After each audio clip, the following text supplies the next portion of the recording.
The back seat was empty, but I could still feel her breathing. I'm glad you're here. If you've ever felt someone in a room where no one should be, hit subscribe.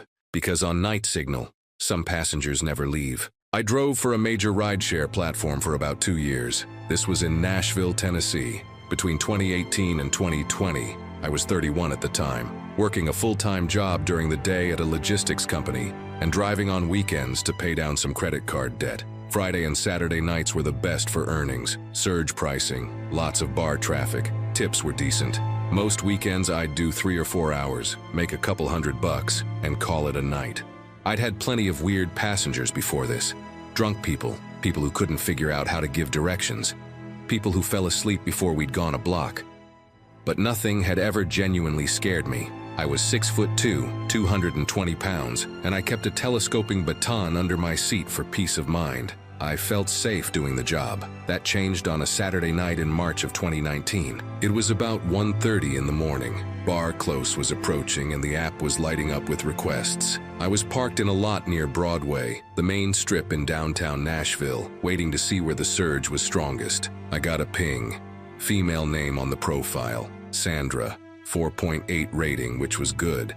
The pickup location was about 6 blocks away, on a side street near the edge of downtown. The destination was a residential address about 12 miles out, in a suburb called Brentwood. I accepted the ride and drove to the pickup point. The pickup was on a quiet block, a few bars at one end, then a stretch of dark office buildings.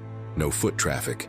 The street was lit by occasional street lamps with long stretches of shadow between them. I pulled up to the pin and looked around. No one was standing on the sidewalk. I put the car in park and waited. The app showed Sandra was at the pickup location. A minute passed.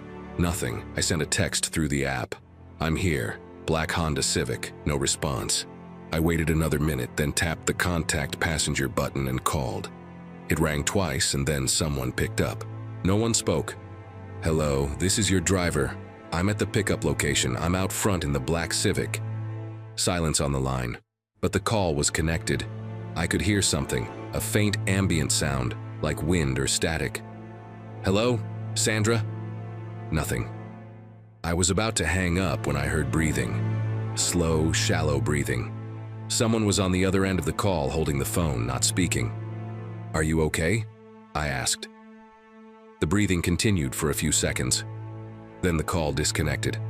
I sat there for a moment, not sure what to do. I looked up and down the street. Still no one visible. After another minute, I decided to drive slowly down the block in case the passenger was slightly away from the exact pin location. I eased forward, scanning the sidewalk. Halfway down the block, I saw her. A woman, standing in a gap between 2 buildings. Not on the sidewalk, in the narrow alley-like space between 2 office buildings, about 10 feet from the street. She was standing completely still, facing the street. She was wearing a white dress, not appropriate for the cold March night. No coat, no bag, no phone visible in her hands. Her arms were at her sides. Her hair was long and dark, hanging loose around her face. I pulled up next to the gap and lowered my passenger window. Sandra, I called. She didn't move, didn't look at me. Hey, are you the one who called for a ride? Nothing. I stared at her for a long moment. She was pale, very pale, and she was standing extremely still, not the subtle swaying that people do when they're standing normally, but rigidly, completely motionless, like a statue. Something was wrong. I didn't know if she was drunk, having a medical episode, or something else entirely, but every nerve in my body was sending up a signal. I was about to call out again when she slowly turned her head toward me. She looked at me for a moment. Her expression was blank, completely, utterly blank. No emotion whatsoever. Then she took a step toward my car. Something about the way she moved made my breath catch.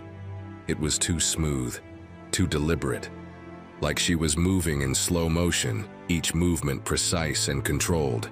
She reached the passenger side door and put her hand on the handle.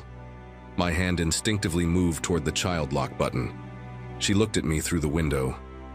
Up close, I could see her face clearly. She was young, mid-20s maybe. Her skin was the color of cold ash. Her eyes were dark and she was looking at me with that same blank expression. but there was something behind it. Something I couldn't name that made me feel deeply, viscerally afraid. "Sandra," I said through the glass. She opened her mouth. "Take me home," she said. Her voice was flat. No inflection, no please, no thank you, no greeting, just take me home. The door opened. She got in the back seat. I looked in the rearview mirror. She was sitting directly behind me, upright, hands folded in her lap, staring straight ahead. I didn't move. "What's the address?" I said. My voice came out steady, which surprised me because my heart was hammering. "You have it," she said. I looked at the app. The destination was loaded. A residential address in Brentwood, 12 miles south. I started driving. The first few minutes were completely silent. I drove through downtown and got on the interstate heading south. I glanced in the rearview mirror occasionally, expecting her to be on her phone or looking out the window or doing literally anything. She wasn't. She was sitting in the same position, perfectly upright, hands folded, eyes forward. Rough night? I tried. I always made small talk with passengers. It was habit. No response. "You heading home?" Silence. I stopped trying to talk to her. About 10 minutes in, I noticed something. It was cold. Not the normal temperature of the car, I had the heat on, but cold, like a focused, localized cold, specifically in the back seat area. I could feel it from the front, a chill that seemed to emanate from where she was sitting. I checked the temperature display. The car's interior was reading 68 degrees. That made no sense. I had the heat set to 72. I glanced in the mirror again. She was looking at me. Not at the road ahead, at the mirror, at me. Our eyes met in the reflection. She smiled. It was the same kind of smile I'd heard people describe before. Too wide, too sudden, not reaching the eyes.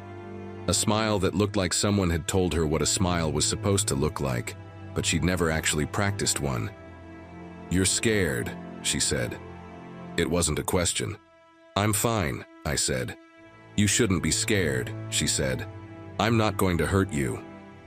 This is maybe a strange thing to say, but that sentence, "I'm not going to hurt you," made me more afraid than anything that had happened so far. Normal people don't say that unprompted. Normal people don't reassure their driver that they're not going to be harmed.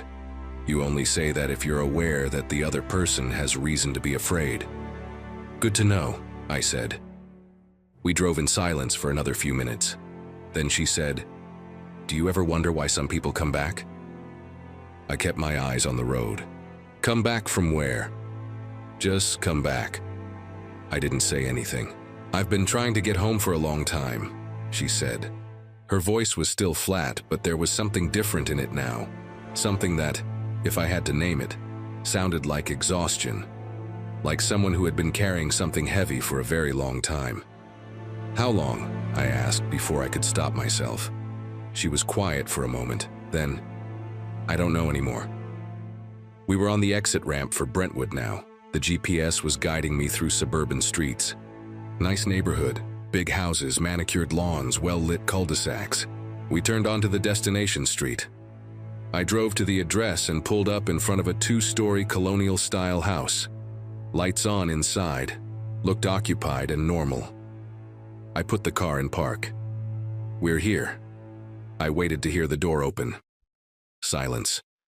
I looked in the rearview mirror. The back seat was empty. I turned around and looked directly at the back seat. Empty. No one there. The door was closed. I hadn't heard it open. I hadn't heard a single sound. She was just gone. Sat in that car for probably 2 full minutes, absolutely frozen. Then I got out and walked around the car, looking in all the windows. Empty. I opened the back door and looked inside. Nothing. Not even a scuff on the seat. Not even the faint smell of perfume. Nothing to indicate that anyone had been sitting there at all. I got back in the car and sat there shaking. My phone buzzed. The app was prompting me to rate the passenger and end the trip. I looked at the passenger's name on the screen. Sandra, 4.8 rating, completed rides 247. I clicked on the profile. The profile photo loaded. It was her, the woman in the white dress, The pale skin, the dark hair, the blank expression. And below the profile photo in small text was the account creation date. March 14th, 2015. And the last time the account had been used before tonight was listed in the activity history. March 14th, 2015. 4 years. The account had been inactive for 4 years. Not a single ride requested, not a single login. And then tonight, at 1:30 in the morning, someone had used it to request a ride. I marked the trip as complete and drove away from that house without looking back. I didn't sleep that night. I sat in my kitchen until the sun came up with all the lights on, and I went over what had happened again and again, trying to find a rational explanation. I never found one. The next weekend, I went back online to drive. Before I started accepting rides, I looked up the account to see if it had been used again. It was gone. The account no longer existed. No profile, no history, nothing. Like it had never been there. I drove for another 8 months after that, but I never worked the late night shift again. I switched to daytime only.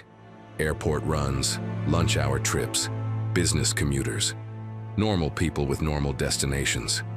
But sometimes, when I'm driving at night and I pass a dark block with a gap between 2 buildings, I look, and I remind myself not to stop if I see someone standing there, no matter how much they need a ride. Have you ever picked up a passenger that felt wrong?